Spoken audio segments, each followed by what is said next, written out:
J'en peux plus de moi, c'est incroyable ce qui m'est arrivé.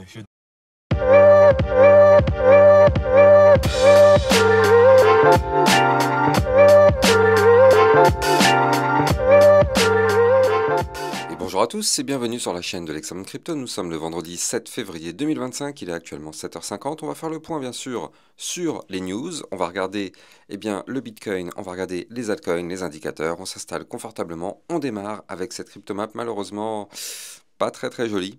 Allez, on va regarder tout ça directement avec notre calendrier macroéconomique du jour. Donc là, vendredi, on aura le salaire horaire moyen. On aura la création d'emplois dans le secteur non agricole, le taux de chômage de janvier, ainsi que le rapport sur la politique monétaire de la Fed. Ça peut être effectivement intéressant. Aujourd'hui à 16h, le rapport sur la politique monétaire de la Fed. On ne s'attend d'ailleurs pas aussi à de changements du côté du taux de chômage, donc attention, ça peut avoir des impacts. Allez, on démarre avec directement les news. Alors, du côté des news, on a CryptoLétende qui nous pousse que le même coin, Trump dans le viseur de la justice. C'est-à-dire que Public Citizen porte plainte contre le Trump et exige l'arrêt des ventes plus le remboursement des investisseurs. L'organisme réclame une enquête fédérale pour déterminer si Donald Trump a enfreint la loi en promouvant ce token. Donc c'est une affaire quand même assez explosive qui pourrait redéfinir les règles entre la crypto et la politique. Donc on va voir ce que ça va donner. Du côté du club Lexa Rocket, on avait vu la crypto Ondo ainsi que la crypto LTC. CryptoLétende qui nous pousse que Virtune, le gestionnaire d'actifs crypto suédois, lance des ETP Avalanche et Cardano sur le Nasdaq Helsinki en Finlande. Donc ça c'est plutôt une très bonne chose aussi. Hier midi, on avait fait un point concernant la crypto-monnaie ANKR sur YouTube.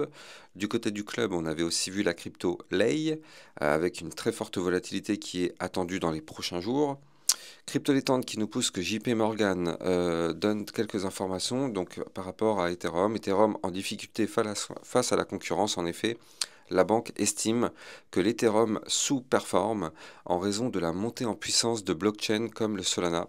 Donc, oui, on sait, hein, l'Ethereum, c'était une des premières blockchains, surtout utilisées pour les smart contracts et compagnie. Mais là, derrière, maintenant, il y a quand même pas mal d'autres qui font la même chose. Des fois, même les autres sont meilleurs dans le sens où c'est plus rapide, c'est moins cher. Donc, oui, c'est sûr qu'il faut voir ça. Mais après, il y a une mise à jour d'Ethereum qui devrait arriver très bientôt. Je crois que c'est courant mars, donc effectivement, à surveiller. La CryptoLétende qui nous pousse que la nouvelle page d'accueil de stratégie, donc anciennement MicroStratégie, établit une norme de transparence pour la finance d'entreprise. Donc effectivement, on y retrouve toutes les informations intéressantes pour les finances de l'entreprise. Et ce qu'on voit surtout, c'est le nombre de bitcoins détenus. Donc ça, c'est quand même très intéressant avec un prix moyen à 98 729. Donc franchement, très cool ça. Et vous pouvez le voir directement sur la page de MicroStratégie. Donc ça, c'est en ligne, il n'y a pas de souci. Du côté de la République tchèque, donc le président tchèque annonce l'exonération d'impôts sur les plus-values pour les détenteurs de Bitcoin conservés plus de 3 ans. Ça, c'est excellent. Ça, c'est excellent. Ça veut dire qu'en fait, quand on fait du hold, si jamais on a des plus-values et qu'on hold depuis plus de 3 ans, les plus-values, il n'y a pas d'impôt dessus. Donc ça, pour le coup, c'est très bien. Et j'avoue qu'en France, on devrait peut-être s'inspirer de ce genre de choses parce que pour le coup, c'est vraiment une très bonne idée. CryptoLétende qui nous pousse que TruthFi prévoit de lancer des ETF et SMA sous les thèmes Made in America, US Energy Independence et Bitcoin Plus. Donc on va voir ce que ça va donner par la suite, mais ça aussi c'est pareil, c'est des très bonnes news. Du côté du club Lexa Rocket, on a vu la CryptoFetch. Je rappelle que dans le club, vous avez accès à encore plus de vidéos que ce que vous avez sur YouTube, avec des vidéos de suivi régulières par rapport aux cryptos, et quand c'est le bon moment, effectivement, avoir de très jolies crypto-pépites, mais en ce moment, vu que tout le marché n'est pas tip-top, c'est un petit peu compliqué. La SEC accepte d'examiner la demande Grayscale pour convertir son trust ETF Litecoin Spot. Son trust en ETF Litecoin Spot. Donc ça, c'est une très bonne nouvelle. Donc ça fait pas mal de news bullish, même si du côté du cours, on voit rien, mais on sait que ces news sont bullish pour la longue durée. Donc, faut pas être pressé à la seconde près. Allez, on s'installe, on va regarder l'analyse technique, mais avant ça, je rappelle à tout le monde que tout ce que je vais dire dans cette vidéo n'a en aucun cas un conseil financier. C'est à vous de faire vos propres recherches et n'oubliez pas que le trading de crypto comporte des risques de perte partielle ou majeure. On démarre notre analyse technique sur le Bitcoin qui n'a pas trop bougé en fait depuis hier soir. Je vous ai fait une vidéo hier soir aux alentours de 18h, un truc comme ça. De toute façon, vous le savez, sur ma chaîne YouTube, je vous fais une vidéo le matin, toujours quoi qu'il arrive, une vidéo le midi en général pour les altcoins, et le soir un flash spécial en général dans lequel je reparle du Bitcoin pour faire le point en fin de journée. Donc là, par rapport à ma vidéo d'hier soir, C'est vrai qu'on n'a pas trop bougé, hein, donc il n'y a pas eu trop de volatilité depuis hier, si ce n'est que, quand même, il faut le noter, on a un Bitcoin qui a tenté aujourd'hui de récupérer la résistance des 98 018. Je rappelle que le Bitcoin, tant qu'il est sous cette résistance, c'est pas la peine d'espérer une montée, on n'en aura pas. Tout simplement, clair, net et précis, on n'aura pas de montée tant qu'on est sous ce niveau clé. C'est une résistance, on l'a breaké il y a 3 jours, donc pour l'instant, inutile de s'attendre à quoi que ce soit. Pire que ça, si on n'arrive pas à repasser au-dessus de cette résistance, parce qu'il faut quand même le noter, hein, c'est une résistance importante, notamment c'est une résistance, mais en plus de ça, eh bien, le haut de ruban de moyenne mobile est juste au-dessus de cette résistance. Donc c'est quand même une très grosse zone. Donc si jamais on n'arrive pas à regagner cette résistance, le but serait d'aller chercher malheureusement le bas du range. Le bas de range de notre côté se trouve à 92 478 $. Donc bon, vous l'avez compris, hein, c'est pas ce qu'on veut. On veut absolument taper cette résistance, la breaker, regagner le ruban de moyenne mobile et aller chercher le haut du range. Ça, c'est le scénario qu'on veut, en tout cas que les bulls veulent. Et le haut du range se trouve à 102 800 $. Donc ça, c'est vraiment la cassure à faire si on veut reprendre de la force. Mais tant que là, pour l'instant, on évolue à l'intérieur de ce range, là, je rappelle que pour le moment, on n'est ni haussier ni baissier. On évolue à l'intérieur d'un range, donc on est tout simplement dans une situation de latéralisation. On consolide. Tout simplement, on consolide. Et pour ceux qui avaient vu ma vidéo hier soir, mais c'est pas grave, je vais vous en refaire un petit point aujourd'hui, je rappelle que le Bitcoin, quand même, eh bien, il respecte certaines des règles de base dans le trading, c'est-à-dire qu'en fait, regardez ça. On est actuellement, bien évidemment, en vue long terme, parce que là, je suis en vue long terme, dans un mouvement haussier. C'est-à-dire que en 2022, on était à 16 000 $, on est actuellement à 96. Donc, on ne peut pas nier, on a eu une belle phase haussière. On est toujours dans une phase haussière. Vous le voyez parfaitement, les points bas sont de plus en plus bas, les points hauts sont de plus en plus hauts. Donc, en vue long terme, on est toujours extrêmement bullish, bien sûr. Maintenant, qu'est-ce qu'on voit? On voit que là, à partir du moment où on a démarré notre phase bullish, donc c'est-à-dire en novembre-décembre 2022, on a fait une première poussée haussière ici pour passer de 16 000 à combien? À 30 960. Donc on avait fait un x2.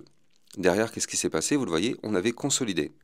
Derrière, on a repris de la force, on est passé de 30 000 à combien? 45 000, donc plus 15 000. Qu'est-ce qui se passe? On consolide. On est passé de 45 000 à 73 000. Qu'est-ce qui se passe? On consolide. On est passé de 73 000 à 108 000. Qu'est-ce qu'on fait? On consolide. Donc tout simplement, on est juste en train de reproduire pour l'instant le même scénario, le même schéma que ce qu'on a connu pendant tout ce cycle. Donc là, pour l'instant, ce schéma n'est pas annulé. Ce schéma n'est pas du tout annulé. On est toujours dans ce schéma, et là, actuellement, comme vous le voyez, on est en train de consolider, peut-être, pour préparer la seconde partie du bull run. Et c'est ce qui serait vraiment génial, ce serait de casser en vue long terme, donc là, ce range par le haut. Donc si on casse les 104 708 $, dans ce cas-là, en vue long terme, on pourrait aller rechercher des points beaucoup plus hauts, pour aller rechercher les 110, 113, voire même les 116 000 ou encore les 120 ou 130 000 $. Ça, ce sont les points à aller chercher si on arrive à breaker cette phase de consolidation par le haut. Maintenant, si jamais on n'y arrive pas et qu'on casse ce range long terme par le bas, malheureusement, vous l'avez compris, hein, ce serait pour retracer et ce serait pour rechercher ici les 72 000 $. Et comme je vous l'ai déjà dit à pas mal de reprises, au pire des cas, même si on fait ce scénario, parce qu'il ne faut quand même pas le négliger, hein, regardez, on a un début de premier top, deuxième top long terme, donc pour l'instant, ce n'est pas validé et heureusement, mais si on casse ce range par le bas, ça validerait le double top, et donc ça, vous l'avez compris, on aurait un retracement. Mais de toute façon, tant qu'on est au-dessus de la précédente phase de consolidation qui avait été breakée par le haut, donc les fameux 72 000 $, tant qu'on est au-dessus de ce niveau clé, la configuration est et reste haussière. Donc c'est-à-dire que même si on retourne rechercher les 72K, on reste haussier. Je ne sais pas si vous avez bien compris effectivement le principe. C'est pas parce qu'on chute que c'est la fin du monde. Au contraire, limite, on a besoin de ces chutes pour rebondir plus fort. Maintenant, pour le moment, du côté du Bitcoin, bon, il se passe plus grand-chose. On est actuellement sur une phase, ici, on avait, souvenez-vous, vu ici un début de pattern en premier bottom, on aurait pu avoir un double bottom, maintenant c'est terminé, on va pas se mentir, on a trop attendu, le double bottom a trop attendu, c'est pas validé, donc là pour le coup, non, on oublie cette idée d'un double bottom, c'est pas du tout ce qu'on a actuellement, donc non. Par contre, ce qu'on a, c'est que là, en vue 4 heures, juste au-dessus de la résistance des fameux 98 018, vous le voyez, hein, on a le début du ruban qui continue jusqu'à la ligne de tendance baissière. D'ailleurs, il faut le noter, avec une ligne de tendance baissière qui se termine ici à 100 291 $. Donc si on break ce niveau clé, ça veut dire qu'on récupère la ligne de tendance baissière par le haut, et surtout ça veut dire qu'on récupère notre ruban de moyenne mobile en vue court terme, et donc ça pourrait nous permettre de reprendre un petit peu de force, d'autant plus que les bandes de Bollinger sont resserrées. Attention, mouvement explosif en préparation. Alors c'est de la vue 4 heures, donc c'est de la vue, c'est pas la plus grosse vue qu'il existe, hein, ça on est d'accord. Ça n'empêche pas que grâce à cette vue 4 heures, si jamais on pète ces bandes de Bollinger par le haut, ça ne nous empêchera pas d'avoir quand même un mouvement intéressant pour aller chercher pourquoi pas les 103 519, voire même pourquoi pas ici le haut du range 4 heures à 106 115 et former un plus 5,81%. Ça, ce serait complètement possible sur le Bitcoin si jamais effectivement on arrive à casser la structure que je viens de vous montrer avec la ligne de tendance baissière qui est ici. Ça, encore une fois, on n'a pas de boule de cristal, mais c'est une possibilité. Maintenant, ce qu'il faut se dire, c'est que tant qu'on est au-dessus de ce point, ici, donc, c'est les combien ce point? C'est les 94 080. Tant qu'on est au-dessus de ce point-là, vous le voyez, les points bas sont de plus en plus hauts pour le moment. Donc, ça va. On est toujours dans un espoir de reprise de force. Si par contre on pète ce point bas ici, vous l'avez compris, on casse cet espoir et boum, terminado, on chutera. Donc, si on chute, c'est pour aller chercher les 93 477, puis les 92 092, puis les 89 631. Vous l'avez compris, ce point bas doit absolument tenir pour nous permettre d'espérer casser ce ruban de moyenne mobile, cette ligne de tendance baissière et exploser pour repartir to the moon. Alors, on va continuer l'analyse technique en parlant des altcoins, mais avant ça, je rappelle bien sûr que vous pouvez me suivre sur Twitter pour recevoir toutes les news et toutes les actualités crypto, et vous pouvez aussi rejoindre le club Lexa Rocket si vous aussi vous souhaitez recevoir encore plus de vidéos que ce que vous avez sur YouTube, avec des vidéos concernant toutes les altcoins et des vidéos concernant des potentielles crypto-pépites, n'hésitez pas, le lien est en description de vidéo, tout comme le lien Twitter officiel. Alors, on va aller checker nos altcoins, parce que du côté des altcoins, mine de rien, ça bouge un petit peu, pas beaucoup, c'est vrai, vu la situation, ça bouge un tout petit peu, mais il y a des choses à regarder. Alors pour ça, on va aller checker en première partie, et bien directement la crypto ADA Cardano. ADA Cardano qui malheureusement continue sa phase baissière, donc ça bouge mais à la baisse. C'est-à-dire que là, vous le voyez, on avait des supports importants qu'il ne fallait pas breaker, notamment les 0,8183, donc ici, ce support-là ne devait absolument pas lâcher. Pourquoi? Parce qu'il correspondait au support qu'on avait réussi à protéger depuis maintenant ici, donc depuis le 21 novembre. Et donc à partir du moment où on break le support, bah, vous l'avez compris, un signal de vente, on chute. Donc là, on a cassé le support, on chute, on retrace, on va chercher des niveaux clés. Actuellement, on est positionné sur le support des 0,7005 ici. C'est un support, ce support peut parfaitement tenir. Maintenant, attention, hein, si on pète ce support par le bas, direction les 0,6875, voire même les 0,5866, ou même encore des points plus bas. Donc tout va dépendre bien sûr de notre Bitcoin. Si le Bitcoin continue sa phase baissière, vous l'avez compris, enfin pas sa phase baissière, mais on a vu tout à l'heure qu'on était dans un range, mais si le Bitcoin se dirige plutôt vers le bas du range, attention, ça aurait des impacts assez néfastes par rapport aux altcoins. Donc prudence par rapport à ça. Là, en tout cas, pour avoir une remontada du côté de la crypto ADA Cardano, bah, il va falloir quand même reprendre beaucoup de force. Hein, quand même. Il faut le noter par rapport au niveau clé sur lequel on est actuellement, c'est-à-dire les 0,7134. Il va falloir reprendre non pas 5%, non pas 10%, non pas 15%, non pas 20%, mais il va falloir reprendre plus 28,23%, c'est-à-dire récupérer les 0,9171 pour commencer à parler d'un début de reprise tout doucement. Et si jamais on break ce niveau clé, alors dans ce cas-là, il faudra breaker la résistance des 1,0302 pour effectivement avoir enfin un début de vraie reprise haussière. Donc vous l'avez compris, on n'y est pas du tout. On n'y est pas du tout, il y a encore beaucoup de travail à faire pour arriver à ça justement. Alors bon, on le sait, hein, ça prend du temps, on consolide sur le Bitcoin, on galère un peu du côté des altcoins, ça on le sait, c'est lié aussi bien évidemment à la Bitcoin dominance. D'ailleurs, elle est à combien? 61,90 toujours, donc elle est toujours extrêmement haute. 61% des liquidités vont sur le Bitcoin. Donc du côté des altcoins, c'est sûr que ça n'aide pas à remonter. On va faire un petit point aussi rapide sur la crypto Tao. D'ailleurs, souvenez-vous, hein, quand même, j'étais peut-être le seul YouTuber à vous dire quand même que la crypto Tao allait chuter, allait chercher les 200. Souvenez-vous, parce qu'il y a eu quand même des personnes qui vous ont dit que le Tao allait faire un x5, x10. Et moi, je vous ai mis en garde, je vous ai dit attention, attention, prudence extrême sur le Tao. On avait détecté effectivement un gigantesque pattern baissier. Souvenez-vous, hein, ici vous la voyez, avec l'épaule, tête, épaule.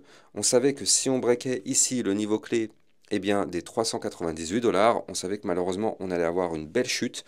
Pour aller chercher la zone des 250, 280 $, eh bien c'est ce qu'on a fait. On a été chercher ici les 237. Donc comme quoi, hein, tous ceux qui pensaient vraiment que le Tao ne pouvait pas retomber chercher les 200 $, malheureusement, c'est ce qui s'est passé.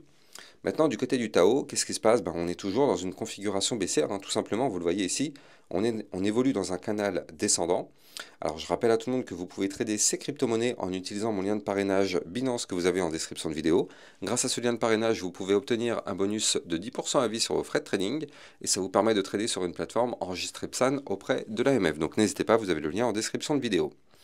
Donc là, du côté de la crypto Tao, effectivement, on le voit ici, donc on évolue dans un canal descendant. Tant qu'on est dans ce canal descendant, la configuration est et reste baissière. D'ailleurs, regardez, d'un point de vue assez chirurgical, la mèche qu'on avait fait il y a 3-4 jours, là, quand il y a eu une grosse chute, on est venu chercher tout simplement au final le bas du canal. Tout simplement. On a rebondi sur le bas du canal, on a repris de la force. Le problème, c'est quoi?